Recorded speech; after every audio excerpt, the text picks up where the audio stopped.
welcome to another episode of Purvis Versus. My name is Eric Purvis. I'm a massage therapist, course creator, continuing education provider, curriculum advisor, and advocate for evidence-based massage therapy.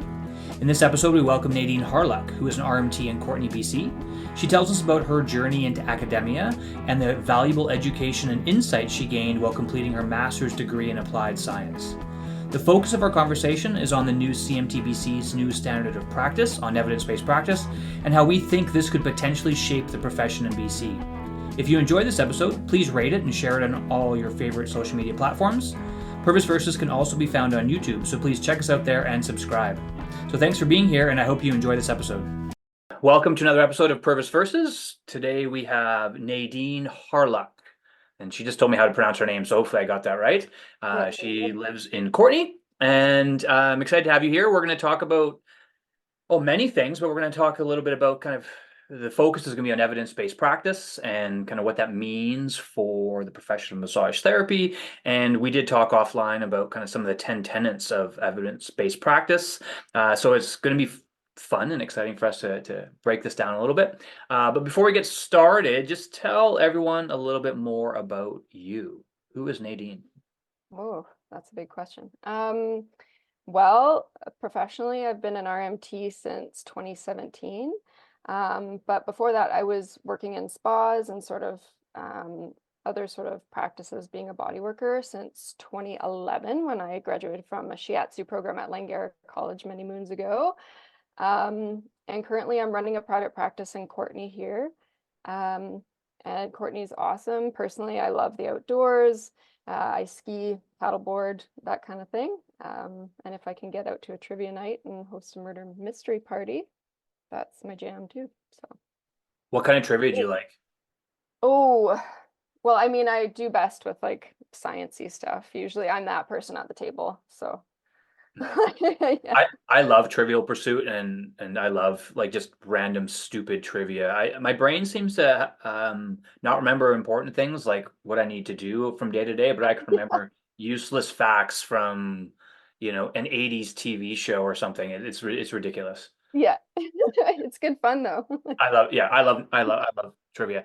I always in my younger days we used to do a lot of like music bingo trivia. I don't know if that's something you ever were into. No, music for some reason doesn't stick. Yeah. Oh, okay. Yeah. My previous life, I was heavily involved in music, so for me, it's something that I love. So Yeah. yeah. So I don't think I knew that you were involved in like I didn't realize that you did like body work before you became a massage therapist. Oh yeah. What was the reason for going from an unlicensed body worker to getting your license as an RMT? I had worked in some big spa, well, one big spa in Whistler, and I think it was really just recognizing like it was a bit of a slog being unregulated, getting enough hours, getting enough work, and just seeing RMTs were booked solid.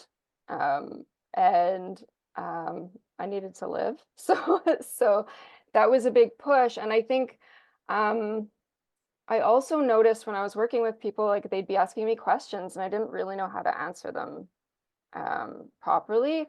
So it was kind of, I was just ready to sort of grow in that profession and learn more and become more of an expert in that realm. So Nice.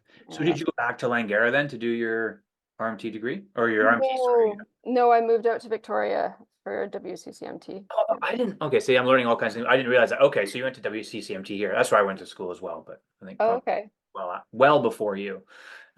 So we've connected before because I think you've taken some courses of mine and we've chatted kind of just email over the last few years. But you recently completed your master's degree. Is that correct? Yeah. Tell everyone a little bit more about that experience and kind of what you learned or what you focused on learning on. Yeah, so I, in August, actually wrapped up my master's in clinical science at Western University, which was an awesome program. It was online. If anyone's sort of interested in looking at programs that might fit in well with working full time, it was an awesome program. And it sort of focused on sort of becoming a leader in healthcare. And I definitely chose the leadership focus. So we really, like, the foundation of that program was one, evidence-based care, learning how to appraise research, and critical thinking. Everyone had to take a critical thinking course as well. So, and then beyond that, I chose the leadership stream and got into um, program evaluation and implementation science, which was really interesting. I didn't realize that was a branch of science. That's sort of a newer field, and I think it's super applicable. Of being like, how do we get new practices into into healthcare, and what makes them catch on, and what the barriers are there. So, That sounds really fascinating. mhm. It sounds something that's could be hopefully appealing to RMTs, because as far as I know, there's only really two programs that you could do like distance wise for massage therapy and get a master's degree in something that is could keep you still within the profession. Mhm. Right, and one's the program I did at UBC, the rehab science, and I think there's also McMaster has a rehab science. I think they actually are the same program, just different universities. And then you were at Western with the applied science, Mhm. and I think Western has quite a few different options within that, Yeah. because I've done some mentoring, clinical mentoring with students who are RMTs through Western, but they weren't doing the applied science. I don't, or they were, but they were doing maybe something else. I'm not sure what the other program is there, and I'm just kind of Mm. spitting words out without making any sense right now. Yeah, they've got a few different options, and I know Susan Shipton did her Yeah, program there, and that was really focused on pain, um, multi sort of all the approaches to pain. yeah, Um, that's what it was. yeah, and so it's this one is like a similar branch but off. So there's just so many options. If you're depending what you're really interested in, there's an option for you. Nice. That's right. Yeah, Susan, I remember it was a few years ago when she did that, and yeah, it was the multidisciplinary pain management. I think was Yes, kind of that's the right. focus, Yeah. which was seemed like a really cool program as well. So I think it's great because you and I obviously are going to come from the same, probably a lot of the same beliefs about the ways to advance the profession and to become, I don't know, more recognized or more accepted within kind of the academic fields, to advance the practices and the research. Is we need more people with graduate level education. And what's nice is that there is some of these other options available for you. The only problem, though, I think that a lot of people run into is you have to have a bachelor's degree first, right? Yeah. And you had a bachelor's first, I'm assuming. Yes. Yeah. Yeah. I had an undergrad in zoology. Yeah. Right. Yeah. Yeah. Yeah. Yeah, so that's the thing too, is that's one of the things that's unfortunate about our profession is because it is just a diploma. If you wanted to go and do more advanced education, you basically we'd have to go back and do an undergrad and then go into it. So it's not available. It's not something that's an option for everyone. And it's obviously something that not a lot of people don't want. But Yeah. over the years, I have noticed that there's a lot more RMTs getting master's degrees now than there was when I started practicing almost 20 years ago. So that's encouraging. Fingers crossed. Hopefully that keeps going. Yeah. Yeah. It seems like, after some time you've been in the field and there's something that says, hey, maybe I want to grow and learn some new stuff. So I see more people being curious about getting maybe their undergrad at TRU, which is an easier way to go about that. So yeah, hopefully people just keep growing. Yeah. The yeah. What are your thoughts about having a bachelor's of science or bachelor's of health science degree as kind of like the entry level point for massage therapy? Is that something that you're for or against? Hmm. I've thought a lot about that. Um, I'm not sure. I think where I would settle with it would be like a 2-year associate's degree would be maybe the more appropriate way to go. And like still getting a really good foundation. I'd like to see more physiology, like getting into second year level physiology, to be included in our program. But to make it, accessible, it's like, yeah, you can do 2 years of study and then start working, but maybe then you can sort of work your way up, similar to social work, That that makes sense. That's a pathway. good, actually, yeah, that's a great idea. Yeah. Yeah, I've not thought of it that way. I've always thought of it as like an all or nothing. Like keep Hmm. it as diploma or get your degree, but having that the 2 year kind of associate degree would be kind of a bridge that would be very possible. Right? Hmm. 'Cause those credits would be in a university or a college that would be transferable a lot more a lot more recognized than the current system with the private practices or Yes. the private Yeah. schools. So yeah, I like that idea a lot. I think that because a lot of people are just going to, I want to go to school 2 years, I want to work. And then, how do you know, let's say you go to school when you're in your early 20s, how are you going to know what you want to do in your 30s and 40s? And maybe you're not going to want to be a full-time massage therapist working with clients. Maybe you want to do other things. That will Yep. give you an opportunity to try and expand and do other stuff. And Yep. I think that's a fantastic idea. I guess the key with that would be we'd have to get things out of the really out of the control of the private schools. Yeah. And I don't know anything about sort of the motivations Yeah, I don't around know either. there. So, so That's a topic for another conversation, I yeah, think. absolutely. Yeah, for sure. Yeah, I digress here a little bit. But I like what you said though too. You mentioned second year physiology or more physiology. I have my thoughts on why I think that's important. What are your thoughts on what would that provide massage therapists? I think it gives you a little bit more context for critical thinking, honestly.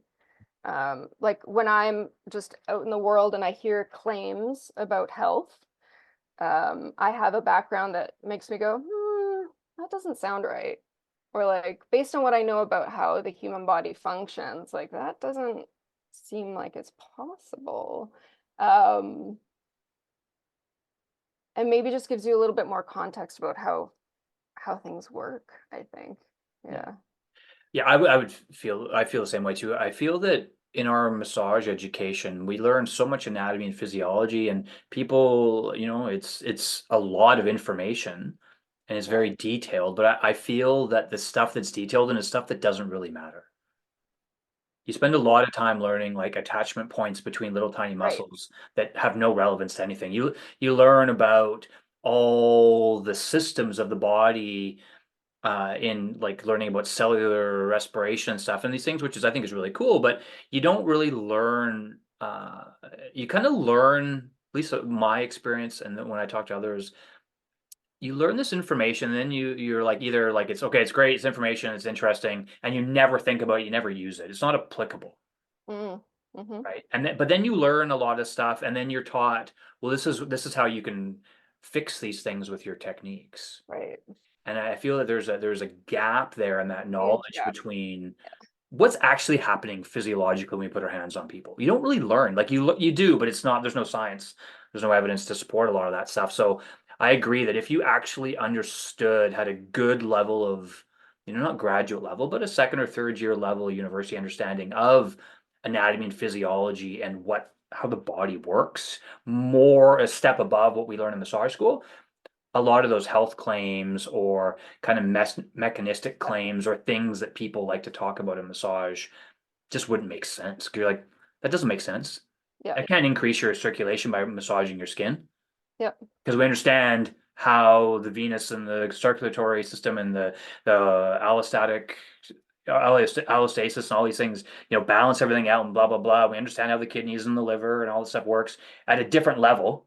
Hmm. That stuff wouldn't make sense, and it wouldn't even be an issue. Yep. Yeah. Yep. Yeah.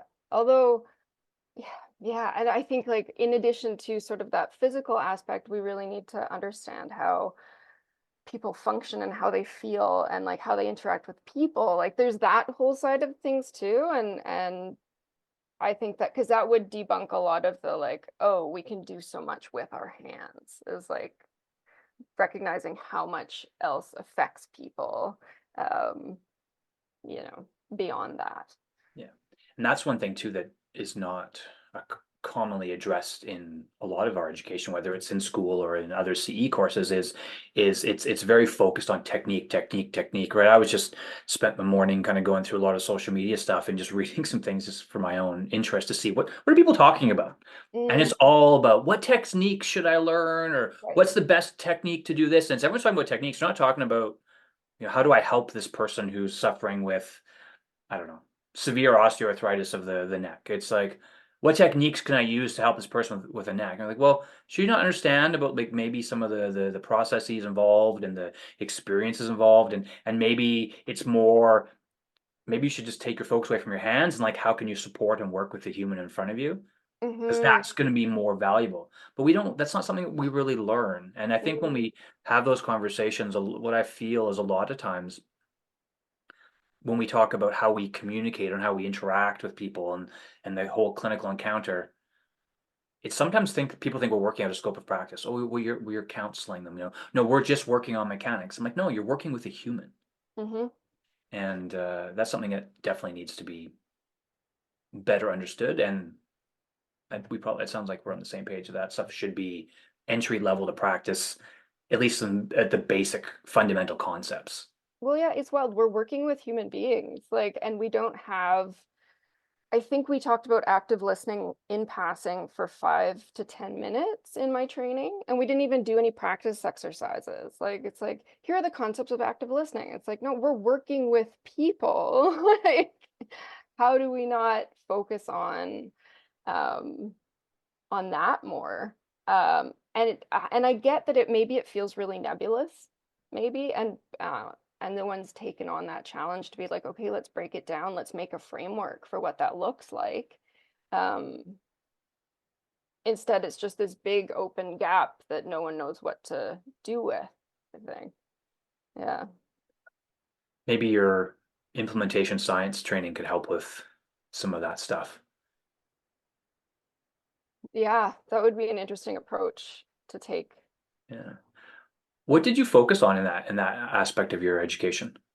So that was just really learning about breaking down implementation science into its like understanding what it is for one thing. It's a very structured approach to problem solving, and it's looking at, so you have a situation, you understand what the current approach to a treatment or a policy or something like that, and then you go, okay, well, there's a better way to do it. Maybe it's more cost effective. Maybe it just has better outcomes. Like, um, there's some benefit to it, and you go, okay, why isn't it being adopted?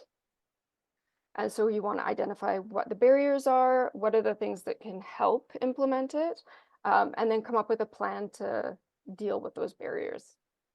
And then, of course, a huge factor in it is monitoring and evaluation after, is like, how well did this go? Like, did our plan work? That sort of thing. Yeah. Yeah, that's a good point that you make there because I feel that a lot of times there's policies or things that are put out there or implemented, but there's not that evaluation of like, did it have the desired effect?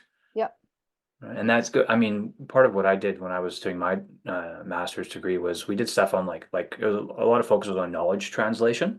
Hmm. So, how do we, what are some of the best strategies and ideas to translate knowledge into practice? But the last part of that was you couldn't just give people knowledge. You had to see if it was actually working. Is it actually changing their practice?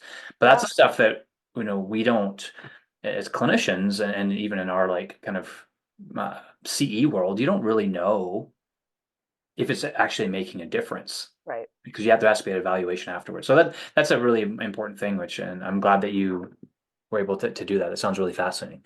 Yeah. But before I digress too much, what do you think? So you did your master's degree. Hmm. Fantastic. Congratulations. I think that's great. And add your name to the list of growing a growing number of RMTs with higher level education. I think that's fantastic. But what was your rationale for it? Like what did you want to do with it? Like how do you think it's going to what were your plans for that to how it was going to impact your future? I wish I had like a really clear answer for you on that one, but I was just curious. I was looking for more information. I was looking to grow. That was sort of my sense. And I was like, what does my future look like? Do I want to move into more a decision-making role, policy role, something like that? Um, but what I came out after the program was I just recognized how much more confidence I had in like looking at information and synthesizing ideas and feeling like, oh, I do have something to say about this. Um, and it made me recognize too, I think what's so important about education is that you realize like the more that you know, the more you realize you don't know. And I think that is so important, even in um, our profession, to just have people maybe be a little bit more humble with information and be more careful with it. Um, so I'm not sure where it's going to go yet. I think things are still percolating, but I feel like I just have the confidence to go forward. That's huge. Yeah. Having the confidence and feeling better about that. Do you feel that it changed your practice at all, like how you treat or work with patients every day? Mm, a good question. I think I think what I have noticed recently is like really wanting to empower people. Like I want them to have the information too without overwhelming them. And I have to watch that too. It's like, when is it appropriate too? Um, but yeah, like I want people to feel like they understand their bodies better, and um, even if they're not working with me, so that they can make better decisions. I actually sent the webinar you did for the renal foundation, or Oh yeah, yeah, the Kidney Foundation in yeah, Atlantic Canada. Yeah. because I thought that was such a great little concise little thing of like, here's what manual therapy does. Oh, good. Thank And I you. want people to be like, oh, okay, well then how does that translate into what other kinds of care that I would get? So um, more informed, more empowered. Yeah. Yeah. Yeah, that's fantastic. That was the reason I asked is because when I was doing my degree, that was a question I got all the time from people. Well, what difference is it going to make? Hmm. Like, are you going to charge more? I was like, well, no, I'm going to charge the Yeah. same as whatever everyone else in the clinic in the region is charging. Well, then why would you do it? And I felt that for me, when I went and did my master's degree, it was I'm not gonna say probably, it was definitely the best professional decision I ever made. Mm-hmm. I felt that, so clinically, I felt more, like you said, more confident, more comfortable. Like I felt like I had, uh, I was definitely gave me an understanding that I didn't, like you said, I didn't know a lot, but I knew what I didn't know and I knew what I did know. So it gave me that sense of humility of like, yeah, that's a good question, but I'm going to help find you the answers. Yeah. That kind of attitude was definitely, um, I definitely got from that, and it was. I felt more comfortable too in making suggestions to people or having those conversations with people when they were like, "Well, what should I do? What's the bet? What like, this isn't working. This isn't working. What are my options?" And it gave me, and because of what I was studying, it gave me a lot of. I'm like, well, here's some papers. Here's some things I've read. Here's kind of some of the least wrong maybe potential solutions or management strategies for you. So I felt like, yeah, the knowledge helped. Didn't really change much with what I did with my hands, Yeah. but it definitely changed a lot with how I interacted with my patients, I felt. And then also too for my CE aspect, my CE business, it was hugely beneficial for that because I got to spend 3 years just reading papers and researching all the stuff that I wanted to, and then I could use that to inform the content for the courses. So it was great. And if anyone's listening and they feel that, is it going to make a difference? You don't really know until you try, Yeah. and it's opened up so many doors for me, like so many doors of different things I never even thought of doing. Working with curriculum development at schools and working with colleges and associations and being able to present at conferences and speaking at universities and things that never would have been an opportunity before, Yeah. but that you have that piece of paper which says you did the work, so Yeah. therefore it opens up a few more doors for you. So I think it's something that is really worth exploring if anyone's into it that's listening. Yeah, for sure. And I think even being a confident voice in someone's life who is maybe experiencing pain or recovering from injury too, and being able to say, yeah, you're going to be okay, and let me help support you find the best way for you forward. Um, I think is just such a great influence, rather than maybe someone who's like, okay, well, we need to solve the problem this way and this way and this way, who might be a little less confident um, in understanding how all of that works. And that's a thing that is a big shift in thinking, I feel, for our profession, and not just us, but any MSK profession, is moving that shift from I got to focus to fix and try all these things to how can I best support you on your journey. Yeah. And that's not typical conversation that we see a lot of. We see more of it now than 10 years ago, but it's still a long ways to go because I often think patients or clients come to see us and they expect us to fix them. Yeah. But I see there's a lot of danger though, and I saw this all the time in the chronic pain population that I treated.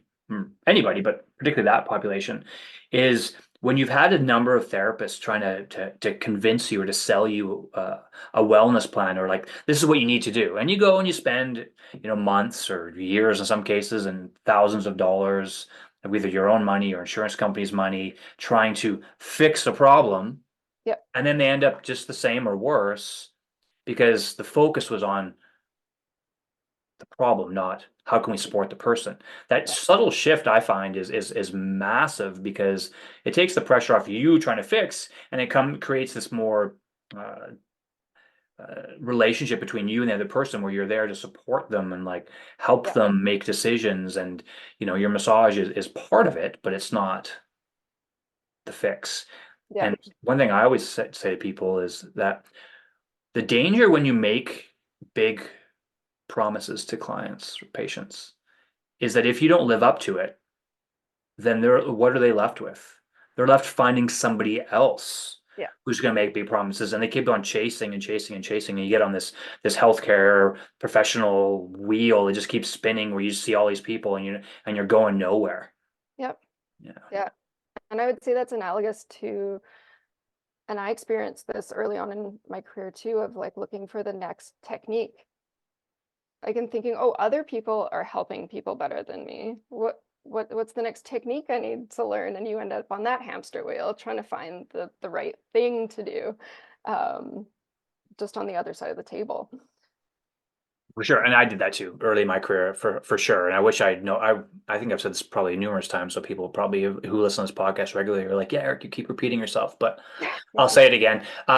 For me, it took me longer than I'd like to admit to realize that I was mistaken, like I was wrong. Hmm. Because I got heavily involved in like structural integration and myofascial stuff because it appealed to me.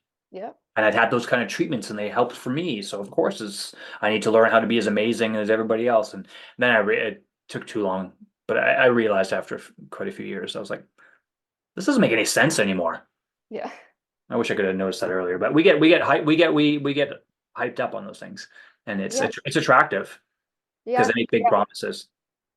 Yeah. And when you're not learning anything different, then what are you supposed to do? I remember in our program, someone brought up the point, okay, well, if we're giving people home care and saying like this is what you need to do, and they're not doing it, what do we do? And the advice came back, oh, well, all you can do is just keep telling them over and over and over until it clicks. And it's like,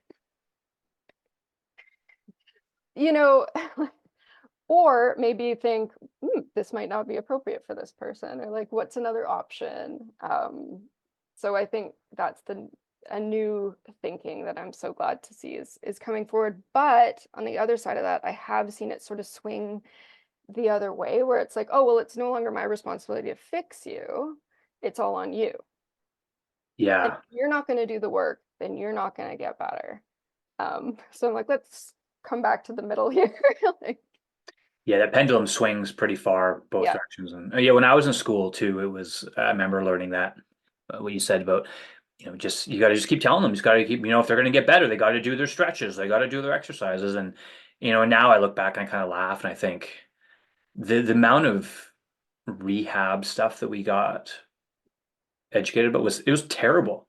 It was Mhm. all very like passive stretching and just like very linear like strength training. It was so ridiculous, and it was just like do this many sets, this many reps, repeat this many. It was so poor, and Yeah. I think a lot of places they still do that. And yeah, and then now you see the shift where like, well, it's up to you. I can't fix you, so you got to take care of yourself. And I'm like, no, it's supported self-management, which means you help the person, Yeah. find things that they can do on their own. And I know when we have these conversations, it can seem kind of vague, kind of gray, like what are we talking about? But clinical practice is gray. There's not a lot of answers. There's just a lot of kind of less wrong ideas that you can kind of play with.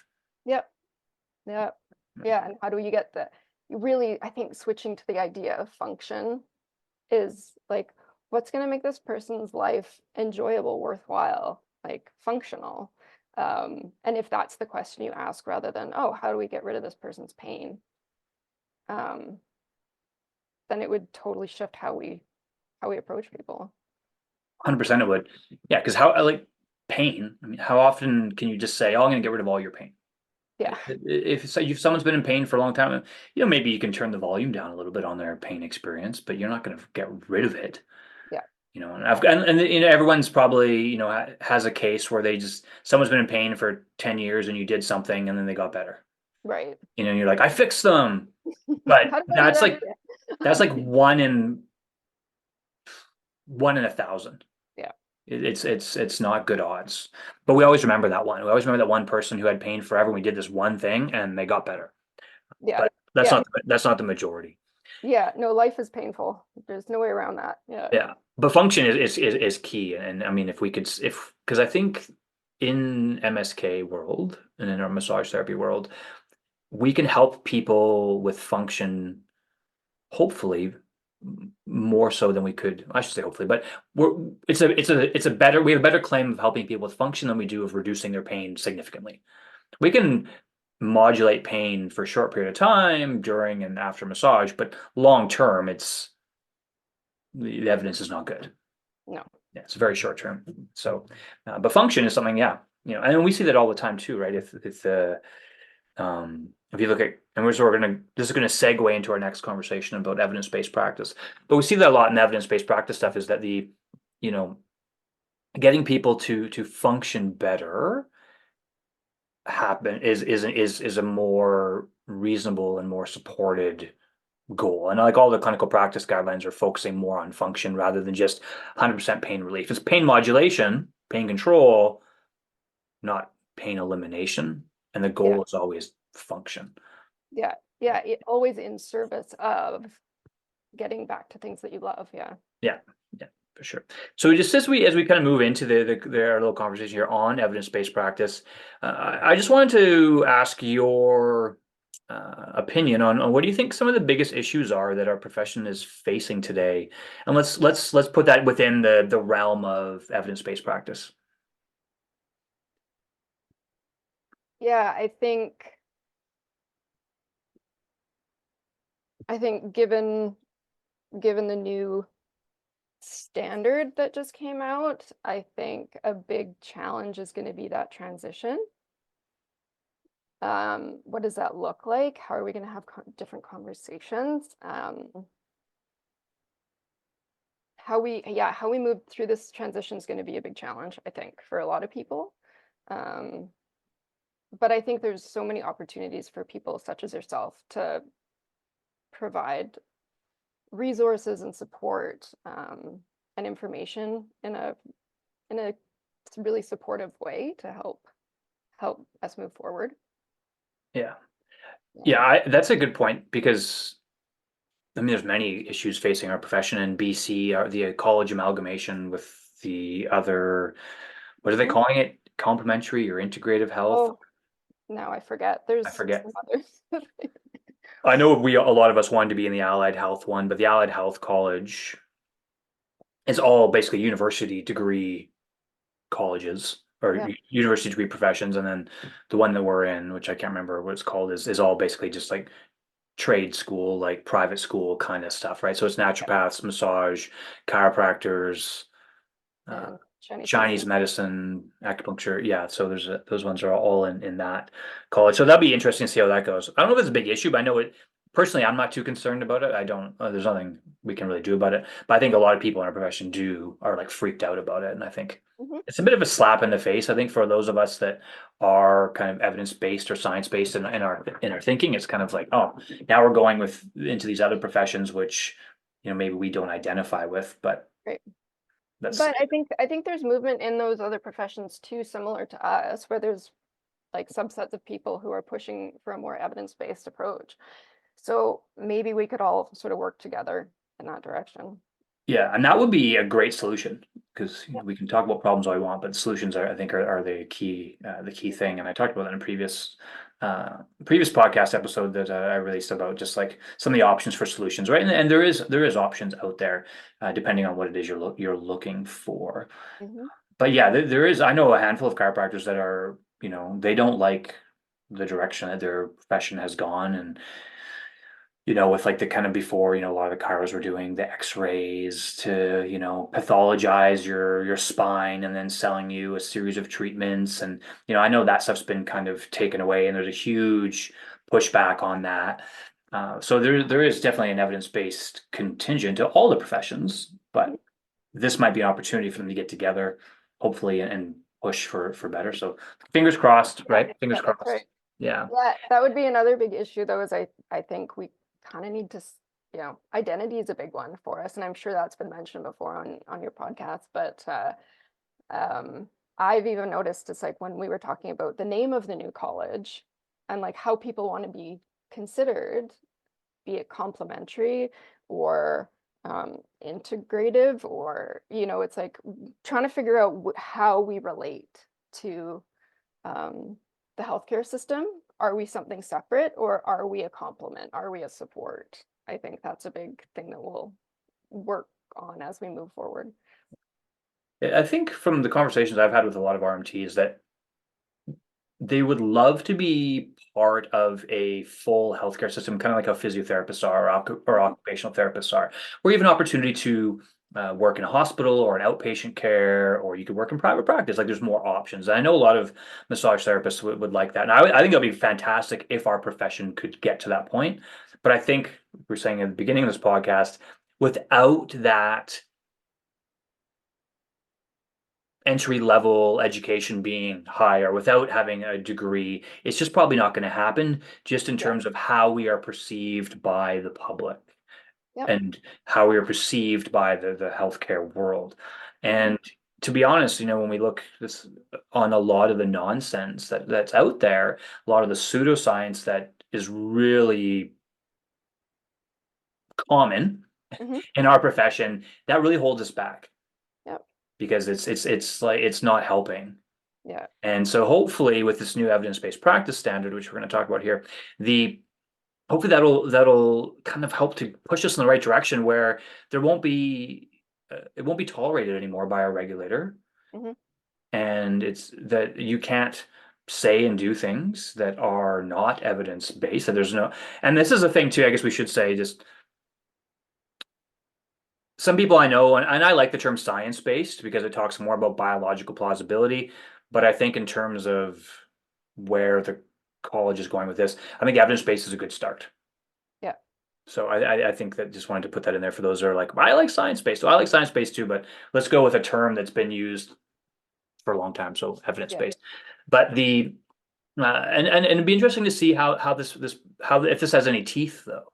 Like, can they Hmm. do anything with like are they going to actually say no? Like you can't have those things on your website. Oh, we've had these complaints from the public where you've been saying or doing these things, and that's actually not evidence based. It's your responsibility to understand what evidence is for what you are treating, and also to I'm hoping, and I don't. This is a big hope too. Is I'm hoping that it will really influence the type of continuing education or quality assurance that massage therapists pursue. So that way they're going to have to say, okay, well, if I want to take this course, is this evidence based? And what does that mean? Yeah. And that's the question is like you could take anything, but is it going to satisfy the requirements of the college to take? Hmm. I don't want to throw any names out there, but to take a course that is not evidence based. Right. And then the problem is, I think that we're going to have those. I think we're going to have instructors who be like, "Oh, it's evidence based," and then they'll throw down a couple studies, and and Yep. you look at the studies, and they're probably totally irrelevant or they're Yep. crap science. Yeah. So there's going to definitely that's going there's going to be a bit of a learning process, but I hope that the CMT will be able to have some teeth in saying, look, that's not okay. This is how we have to improve. So they're going to have some good quality resources and maybe some audits or something's going to have to happen to see how that all plays out. Yeah, and that's the thing is like policy is one thing, and then having the support to implement it successfully um, will be the big thing there. Hmm. Yeah. So what are your thoughts on the new standard? Um, I wish we had like a little celebratory party, but I think it's a pretty big deal, honestly. Yeah, me too. Yeah. Um, but I think it's great, and I think there were some statements in the actual verbiage of it that were really, I think they took a really strong stance, honestly, about like thinking about how what you say to clients, like how is that going to affect them? Like this is really important stuff to consider. So I think I think it's great, and I'm really interested to see where it goes. Yeah, it's still too fresh. It starts it'll already be in place by the time this podcast is live, but as of today, it hasn't actually taken effect. It takes effect on January 15th. Mhm. So a few days from now. So yeah, it'll be interesting to see what actually happens. But I agree. I think we should have had some kind of party because I think compared to the only other place I think that has an evidence in their standards is in Ontario, but they use the evidence informed and it's quite watered down and Yeah, it's not nearly the same. It's not nearly as strongly worded as BC. So we should really commend the college yeah, and the people there absolutely. that put this through. Yeah, Yeah. Did you want to? So let's talk about your kind of 10 tenets of evidence-based practice because we had a conversation I don't know maybe a month or two ago and you had come up with this and I thought this was such a great idea. Did you want to go through and kind of list off those 10 sure. just as a learning opportunity for people that are listening just to see Yeah. what it And means? just to put it in context too, I like when I'm thinking about concepts and I'm trying to sort of solidify them for myself. I love frameworks. Um, I just started scribbling down. I'm like, what would be kind of like the essential things you need to focus on if you want to grow your evidence-based practice? And so I just started doodling these things down, and this is what I came up with. So if other people have ideas or things they want to add, um, yeah, let me know. Or add them to your own little reflective piece. But I'm hoping this could be a tool for people to sit down and think, oh, these are little areas that I can improve upon or be interested in. So let's just go top to bottom here. So I've broken it up into 3 sections, and it's kind of those three stool legs, is it, in the evidence-based practice um, model of, so I've broken it up into one, like how you relate to information, how you relate to patients, and how you're relating to yourself. And so we'll start at number 1, which is develop the skills to search for and evaluate reliable information. Um, and then I've put little subpoints under of do not make assumptions, ask questions. Number 2 is stay up to date with current pain science, health research, and best practices. 3 is do not spread misinformation. And I've put under that, evaluate claims and sources carefully before sharing, and know the dangers and harms of false narratives. Number 4 is be aware of various resources available for patients in your community and online. And then if we move into the relating to patients piece, it's 5 is know your role. So who are you to this patient? And there's a book out there. It was for physios, but I've pulled out some of the titles that I thought were kind of great of being a confidant, being a coach, a detective, a teacher, but not a healer. So we're a support person, not a fixer. And then under that, B is know the mechanisms of action for massage along with realistic goals and outcomes. Number 6 is know your limits. So knowing how to identify red flags and referring on is under that. And being comfortable saying, I don't know. Okay, moving on to 7. Be patient-centered. So learn how to determine and support the patient's values, beliefs, goals, and preferences. Number 8 is pay attention to your communication. So learn how and when to share potentially helpful information in a supportive way. And B, know the effects of language and other communication on the therapeutic relationship, that person's pain and disability experience. And then when we're thinking about how we relate to ourselves, 9 is develop regular reflective practices. So A is understand your motivations, your biases, strengths, and areas of growth. B, be curious about your emotional experience in the process of transference and countertransference. C, get support when you need it and regularly discuss cases with colleagues. And then finally, number 10, commit to constant improvement.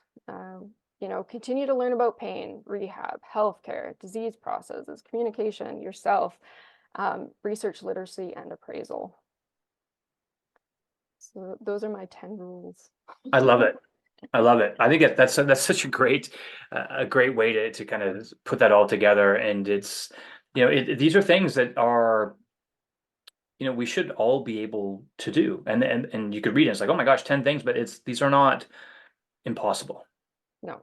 And they all interplay as well. Yeah, there's so much overlap between them, right? Which is evidence-based practice as well. There's an overlap between, what's the relevant research evidence say versus your clinical expertise versus the person in the context of the environment, and Mm-hmm. they all kind of overlap together. And so this is fantastic. So maybe I will, in the show notes, I will put a copy of this Yeah. with your Yeah. name on it, so people can have a look at that. I think it's really useful. Yeah. Because I just think it's so important when we're moving forward with something to have tools to fill that gap of like, well, what do I do? Well, here are the things you can work on. And when I read this too, this kind of goes into another conversation we've had before, and we can wrap up the podcast with this little conversation. Is the idea of patient safety, Mm-hmm. and making the person feel safe, because when we look at how this evidence-based practice stuff is, if we look at understanding the pain science and we look to not spreading misinformation, we look at our role about being more of a coach or a detective and not a healer. Knowing knowing the science and the knowledge, but how to identify red flags, saying I don't know. A lot of the stuff you can put into this idea of like just of safety, of making the person feel less threatened, less Mm-hmm. broken. Yeah. And I know that the idea of safety is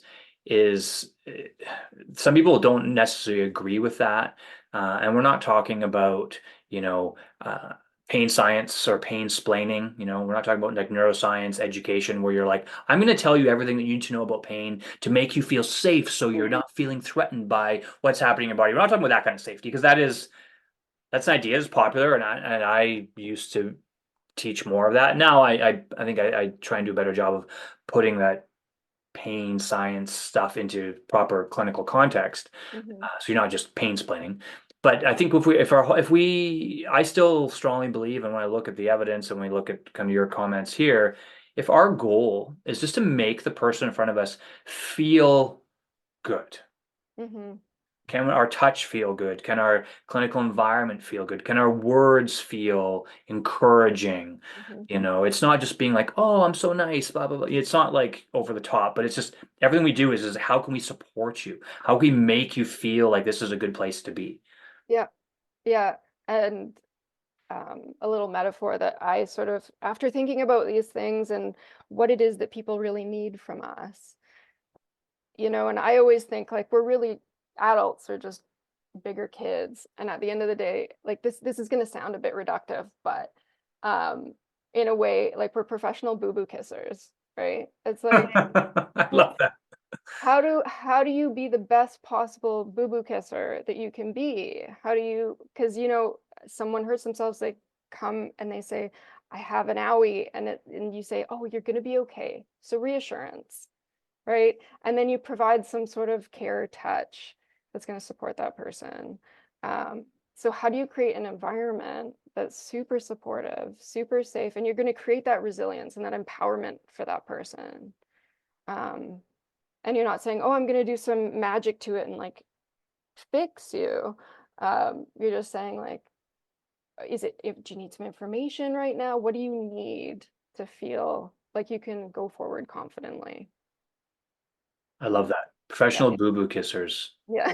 A lot of people probably very offended by that, but it's okay. Oh, I guarantee. I love that though, and it's okay because I think we should be able to laugh at kind of what we do, but that's so true.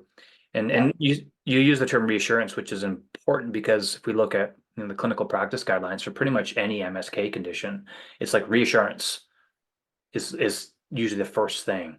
Yeah. And Yeah, that creates safety. You're going and to be that able to, creates safety. yeah. Yeah, Yeah. yeah. It's usually reassurance, education, and then usually some type of, depending on what it is, some type of touch or movement Yeah. within comfort and tolerance. Like it's usually pretty basic, and you can apply those principles to pretty much any MSK condition you'd see. Uh, Obviously, you don't want to reassure when it's a red flag. No, no. So you can't, yeah. And that's the thing. I think that someone said that to me once before. But what if, it's this? I'm like, well, that's when you're not reassuring. If the Yeah. person has like bowel bladder dysfunction and saddle anesthesia and they've had a low back injury, that's a red flag. Yeah. Don't reassure them and say you're going to be okay. Don't worry about it. It's not that. Yeah, it's not that. It's not for every situation, but I would say 90. What's the data? It's like 96, 97% of all MSK things are kind of benign anyway. Hmm. It's very rarely to something serious. So more often than not, if it's something serious, you're probably going to know. If it's Yeah. not, you can reassure them and give them a nice boo-boo kiss. Yeah. I love that's great. Well, thanks, Nadine, for being here. This was really fun. I really enjoyed this conversation, and we have some other. I'm sure we have lots of other things we could talk about, but maybe we'll get you back on again in the future, and we can maybe see how this standard of practice thing played out, and have uh, Absolutely. another revisit that conversation. So, did you want to provide your contact information for anybody if they want to have any questions for you? It's the best way for Yeah, them to get in touch with you. I'm wondering, yeah, I was asking myself that question before, but I think probably LinkedIn's actually the best way to get me right now. Just search for my name, which would be in the show notes, and connect with me that way. Perfect. LinkedIn. Okay, Nadine. Well, thanks very much for being here, and have a good day, and we'll talk soon. Thank you so much. Thank you for listening. If you enjoyed this episode, please give it a 5-star rating and share it on social media. You can follow me on Instagram or Facebook at Eric Purvis RMT. And please head over to my website, ericpurvis.com, to see a full listing of all my live courses, webinars, and self-directed course options. Until next time, have a great day, and thanks for listening.